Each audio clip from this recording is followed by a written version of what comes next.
तो सामाजिक बहिष्कार करने की जो बात उन्होंने कही है मैं उसकी निंदा करता हूँ। उनकी तबीयत ठीक नहीं है, परेशान है, उसमें कोई दो राय नहीं। और दुर्भाग्य से वो राजनीति कर रहा है।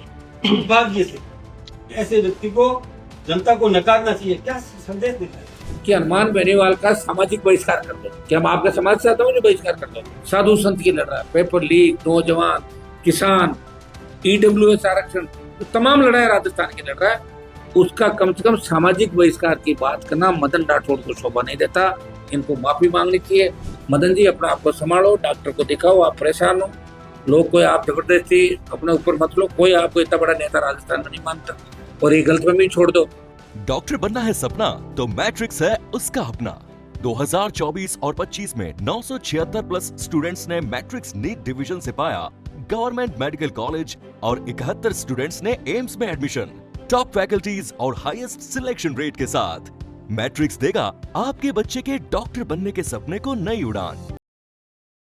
मदन राठौड़ ऐसा फैसला दे रहे जैसे खाप पंचायत दे रही हो कि हनुमान बेनीवाल का समाज से बहिष्कार करना चाहिए। इसमें मैं हाईकोर्ट के एडवोकेट उनसे बात करी, मैं आपराधिक मुकदमा दर्ज करूंगा इनके खिलाफ।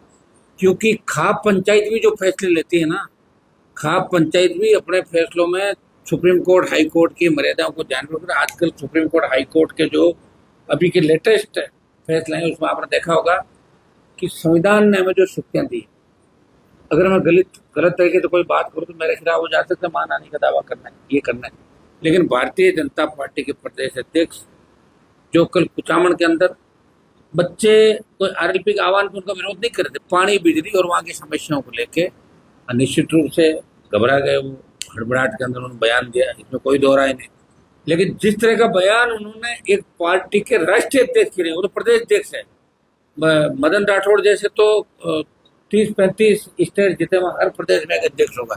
लेकिन मेरी पार्टी का चाहे यहाँ चुनाव लड़े, आगे जाना लड़ेंगे स्टेट में, मैं इसका राष्ट्रीय अध्यक्ष हूँ। इनको ये कहना इनका कि हनुमान बेनीवाल का सामाजिक बहिष्कार करना चाहिए। एक तरीके से मेरा अपमान है। जो संविधान ने मुझे शक्तियां दी है उनका उन्होंने अवहेलना की, और खाप पंचायत की तर्ज में उन्होंने कहा कि आह्वान करना चाहिए, मीडिया के लोग आप यूं क्यों कर रहे हो, इनका सामाजिक बहिष्कार करो। तो सामाजिक बहिष्कार करने की जो बात उन्होंने कही है मैं उसकी निंदा करता हूँ। उनकी तबीयत ठीक नहीं है, परेशान है, उसमें कोई दो राय नहीं। छोटे से विरोध प्रदर्शन चलते रहते हैं, हमारा तो पूरा जीवन चला गया है। और अगर लोकतांत्रिक तरीके से कोई विरोध भी करते हैं, कल का विरोध मदन जी का पानी, बिजली उनको लेके बच्चों का था, पहले का मामला था, फिर भी 3 मुकदमे हमारे बच्चों में कुचामन में दर्ज किए। या जयपुर में 30 से ज्यादा बच्चों को पकड़ा, जिसमें एसएमएस के अंदर जब राकेश जोशी का मामला था, सरकार से सहमति बनी कि मुकदमे में कार्रवाई नहीं होगी। उसमें भी हमारे एक आरएलपी के नेता को गिरफ्तार करके दूसरे थाने में रखा। रात को लेट तक ये कि भाई भजन लाल जी गुस्सा है, मदन राठौड़ गुस्सा है। आप ये बताइए, लोकतांत्रिक व्यवस्था में अगर विरोधियों पे पुलिस मुकदमे दर्ज करके सरकार चलाना चाहोगे तो लोकतंत्र कैसे होगा? एक तो इंदिरा गांधी की इमरजेंसी को कोच रहे हो और खुद चाहे जैसे आप काम कर रहे हो। साधु संत जिन्होंने आपकी सरकार बनाई, उनके साथ जो वार्ता की, उसमें आप उस वार्ता से भागना चाहते हो। आपको जो बीजेपी को काम करना वो तो कर नहीं रहे हो, सिवाय लूट खसोट करने के, स्टेट को बर्बाद करने के। आपको पता है कि मोदी अमित शाह भी राजस्थान के ध्यान नहीं दे रहे, चुनाव नहीं है, इसलिए जो कर रहा है करने दो। अरे यार, कम से कम शर्म तो करो कि राजस्थान के लोगों ने तुम्हें वोट दिया था पेपर लीक के खिलाफ, वोट दिया था माफिया के खिलाफ, वोट दिया था गहलोत के समय जो सुपर सीएम बन गए थे, जो गुंडागर्दी उन्होंने करी, उन चीजों के खिलाफ।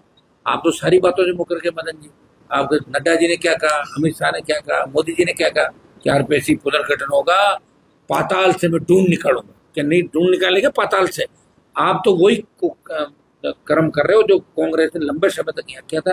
और आप ये मत भूलो बार बार हनुमान जी की 0 सीट है। हनुमान जी ने पार्टी बना के देश में संदेश दिया कि राजस्थान में भी पॉलिटिकल लड़ाके पैदा हो गए राजस्थान के अंदर। अब पीछे पीछे घूमने वाले लोग नहीं रहे, घसीटाराम, वो से घसीटाराम होंगे बीजेपी के अंदर, जो बेचारे राज्यसभा में जाने के लिए नमकीन, लड्डू और यहाँ से देसी घी गायों का लेके दिल्ली में घूम रहे हैं। मैं 3-4 नेताओं की आप शक्ल देखोगे ना, वो जाएंगे नहीं, लेकिन वो अपना ये बता रहे हैं हम राजस्थानी अभी भी ऐसे ही। लेकिन तुम लोग सिर्फ और सिर्फ ये काम कर रहे हो कि हम बंद कमरों में बैठ के राजस्थान को लूटे, और लोकतांत्रिक तरीके से बनी सरकार का वो चेहरा आप दिखा रहे हो। जिस तरह बच्चों पे मुकदमे दर्ज कर रहे हो, लाठियां बांध रहे हो, ये राजस्थान का जवान बर्दाश्त नहीं करेगा। बहराना दादा हमको तो बचाएंगे ही बचाएंगे।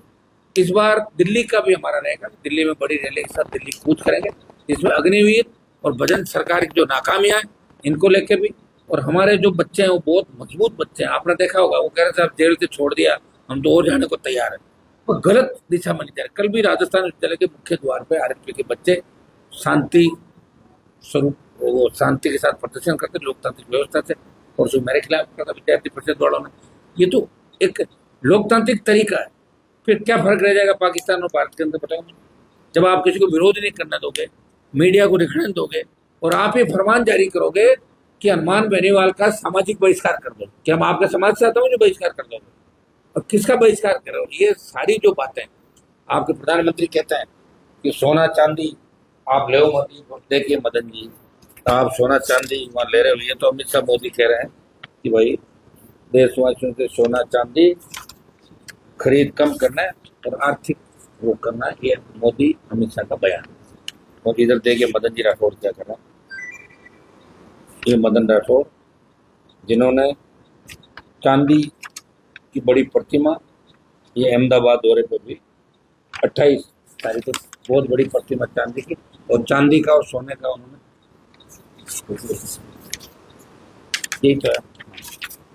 ये मदन जी ले रहे हैं बैंड चांदी की और सोने की अंगूठी और चैन वगैरह, वो इसमें दिखाई नहीं।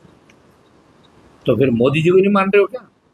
जिसके पास ताकत है, जिसके पास नौजवान है और वो सही दिशा की ओर चला, जो गाय की लड़ाई लड़ रहा है, साधु संत की लड़ रहा है, पेपर लीक, नौजवान, किसान, ईडब्ल्यूएस आरक्षण, जो तमाम लड़ाई राजस्थान की लड़ रहा है, उसका कम से कम सामाजिक बहिष्कार की बात करना मदन राठौड़ को शोभा नहीं देता। इनको माफी मांगनी चाहिए। और मैंने भजन लाल जी की तो मूर्खाधिराज का, ये मैंने थोड़ी कहा, वेद पुराण से मूर्खों का राजा का जिक्र हर जगह, महाभारत रामायण के अंदर देखते हैं, गूगल में सर्च कर लो कि मूर्खाधिराज कौन है, बोंदूलाल कौन है, फलाना कौन है, तो अपने आप आ रहा है। मैं थोड़ी लाया हूँ सारी चीजें, मैंने तो ठीक कहा मूर्खों की सरकार है। और मूर्खों की सरकार कैसे हुई आप देख लो, सारे सीएम के रिश्तेदार जमीनों का काम कर रहे हैं, जमीनों पर कब्जे कर रहे हैं। प्रमोद इनका साड़ा जिस FIR हुई, पहले जेल गया, वो भाग गया, उसको मुकदमा दर्ज संख्या हस्तक्षेप के बाद किया सीएम ने, और उनके ध्यान में उसको नहीं पकड़ रहे हैं।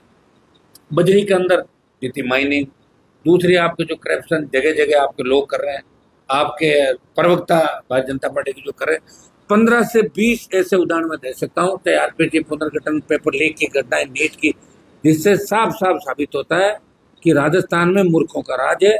और मूर्खाधिराज इस राजस्थान की जनता को 2.5 साल से मूर्ख बना रहे हैं, और 2.5 साल में कुछ भी नहीं दिया, किसी को नहीं दिया।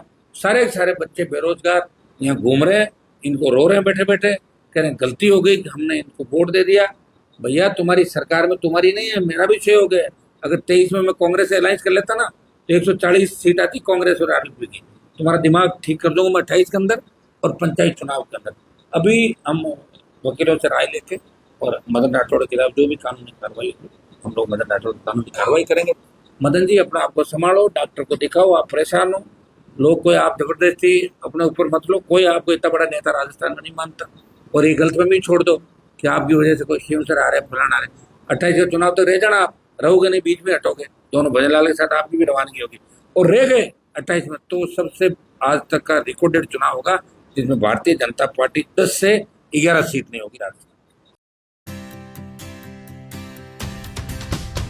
झलको